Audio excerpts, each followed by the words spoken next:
L'histoire du Ramayana est l'histoire du prince Rama, l'homme idéal. Mais cette histoire ne serait pas la même sans un grand méchant. Toutes les bonnes histoires possèdent un antagoniste exceptionnel, un personnage capable de nous faire peur, de nous choquer et même parfois capable de nous émouvoir.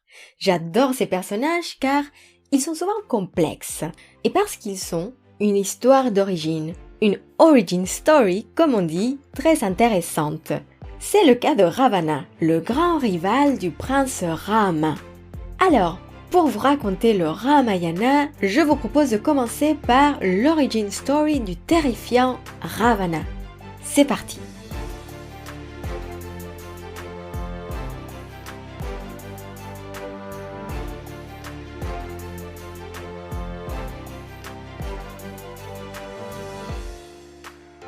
Alors, Ravana est un Rakshasa, une créature magique assez particulière dans l'univers du Ramayana.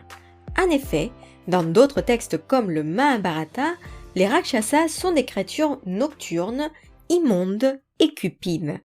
Ils peuvent changer de forme à souhait, ils tuent et mangent les hommes, et leur but est de créer le déséquilibre dans l'univers.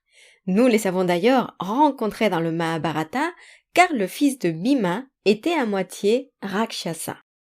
Mais les Rakshasas du Ramayana sont un peu différents.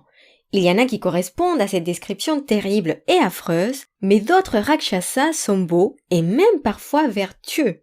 Notre cher antagoniste Ravana fait partie de cette catégorie de Rakshasa. On dit qu'il est très beau, majestueux, même s'il possède 10 têtes, une vingtaine de bras et des yeux rouges d'enfer. Bon, chacun son style. Selon les versions, Ravana est le fils du rishi Visharava ou du sage Putatsya. Mais dans tous les cas, Ravana est le petit-fils de Brahma, le dieu de la création, une divinité puissante pour les traditions hindoues et qui fait partie de la trinité divine, la Trimurti ou la Tridevi, avec Shiva et Vishnu.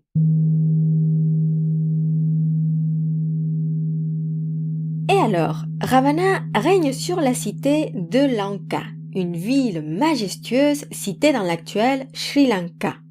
Il est beau, fort, courageux et puissant. Autrefois, il était sage, une créature qui connaissait l'intégralité des Védas, vous imaginez? Malheureusement, sa soif de pouvoir ne pouvait pas s'être apaisée. Ravana commence alors à partir du côté obscur et souhaite régner sur la terre et sur le ciel. Il comprend que pour atteindre son but, il doit acquérir des pouvoirs surnaturels et commence à faire des austérités extrêmes. Il fait le jeûne, il reste debout sur son gros orteil endurant pluie et soleil et médite intensément jour et nuit pendant des années. Dans certaines versions, Ravana est un dévot de Shiva et décide de partir au sommet de l'Himalaya pour se rapprocher de la demeure des dieux. Lorsqu'il trouve une place au sommet d'une montagne, il commence ses austérités en méditant sur Shiva. Il est entouré de 5 feux, 4 qui sont placés selon les points cardinaux et le soleil ardent qui le baigne de lumière. Et on peut imaginer les feux qui brûlent sa peau et le rocher où il médite. Mais Ravana continue et répète le nom de Shiva. Au bout de 1000 ans de méditation, il coupe sa première tête. Souvenons-nous qu'il en a 10. Un sacrifice pour le dieu de la destruction. Mais Shiva n'apparaît pas. À nouveau, 1000 années passent et Ravana coupe encore une de ses têtes. Il continue ainsi pendant 9000 ans et 9 têtes sont coupées. Finalement, lorsqu'il s'apprête à couper sa 10e et dernière tête, ses yeux sont aveuglés par une lumière éclatante. Shiva apparaît devant lui, souriant.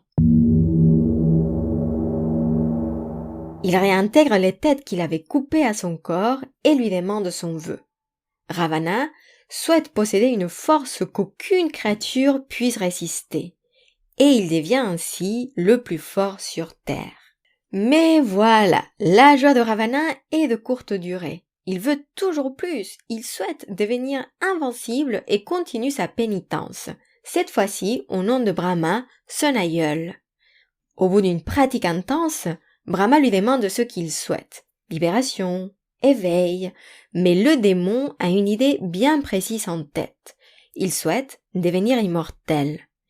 Et Brahma refuse. Ceci n'est pas possible pour les créatures qui sont nées. Alors, Ravana demande qu'aucun dieu, Danava, Daitya, Asura, Rakshasa, Gandharva, Kinara, Sharana, Siddha ou autre créature divine ou démoniaque de la terre ou du paradis ne puisse le tuer. Hélas, dans son arrogance, il ne demande pas de protection contre les humains, car Ravana les considère chétifs, fragiles. Rassuré de cet oubli, Brahma lui accorde son vœu et Ravana devient la terreur de tous. Il porte bien son nom d'ailleurs, car Sanjay Patel nous raconte que Ravana veut dire « celui qui fait l'univers crier ». Lorsque Ravana acquiert ce pouvoir, il hurle sa victoire, et ce rugissement fait trembler la terre entière. Il ne tarde pas à attaquer ses ennemis sur terre et les dieux au paradis. Indra essaie de la battre sans succès. Les Gandharvas s'allient, mais Ravana est indestructible. Désespéré, Indra demande conseil à Brahma. Et Brahma le rassure. Ravana est vulnérable face aux humains. Mais la question demeure. Existe-t-il un homme qui sera capable de le battre? Un homme juste et lumineux qui pourra contrebalancer les ténèbres répandues par Ravana? C'est précisément la question que Valmiki se pose au début de cette histoire. Et c'est ce que je vais vous raconter dans le prochain épisode. Et avant de vous quitter, je voulais partager avec vous ce que je retiens de cette histoire. Pour moi, il est intéressant de remarquer qu'à la base, Ravana était une créature plutôt sage, et c'est sa soif de pouvoir qui l'a amené vers le côté obscur. Ainsi, personnellement, je trouve que cette histoire nous invite à pratiquer le contentement. Parfois, nous avons soif de nouvelles choses. Nous voulons toujours plus, être plus fort, plus beau, plus riche, plus performant. Et dans cette quête effrénée, nous oublions d'apprécier ce que nous avons déjà avec nous. Peut-être notre santé, nos amis, nos proches, la chance de vivre dans un pays en paix, etc. D'ailleurs, il n'est pas étonnant que les traditions bouddhiques nous parlent des 4 nobles vérités pour atteindre l'éveil et que l'origine de dukkha, de ce qu'on pourrait appeler la souffrance, soit associée justement à la notion de soif. Soif de plaisir, soif d'existence, etc. Cela ne veut pas dire que nous devons manquer d'ambition ou d'objectifs, mais si nous allons vers les extrêmes, nous risquons, comme Ravana, de perdre la tête, et en l'occurrence, nous n'avons qu'une seule, vous trouvez pas? Je vous laisse pour aujourd'hui et je vous retrouve sur le prochain épisode pour la suite de l'histoire. Si le podcast vous plaît, je vous invite à laisser un avis sur Spotify ou Apple Podcast. C'est la meilleure façon de soutenir ce contenu gratuit et de l'aider à être visible. Vous pouvez également le partager via les réseaux sociaux ou en parler à vos proches. Je vous remercie du fond du cœur pour votre soutien et votre présence et je vous souhaite une excellente journée ou une très belle soirée. À très bientôt.